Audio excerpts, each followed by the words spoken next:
صباح الخير، ازيكم عاملين ايه؟ معلومة كده سريعة عشان الناس اللي بتروح الجيم ومش عارفة تاخد بروتينات ايه دلوقتي، عشان البروتين سعره ضرب في العالي، وبالذات الواي بروتين والحاجات البودرات والمكملات الغذائية كلها. أول حاجة لازم تعرفوا ان الفول الصويا ما بيزودش الاستروجين. الفول الصويا ما بيزودش هرمون الأنوثة، وبالتالي ما بيعملش تسدي.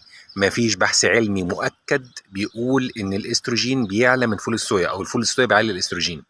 الكلام ده مش صح. الفول الصويا من اكتر واغنى واحسن مصادر البروتين النباتيه. بيدي وفره جميله جدا في البروتين، يعني 100 جرام تقريبا بيطلعوا 20 جرام بروتين او اقل. بس طبعا انت من 100 جرام فول صويا بتطلع الكميه دي، لا هي كميه معقوله ومحترمه. لو انت زودت عليها بيضه او زودت عليها شويه لحمه او حته فراخ، فانت ضربت عصفورين بحجر. انت اديت نفسك بروتين نباتي، واديت لنفسك بروتين غني جدا تقدر تستخدمه في الجيم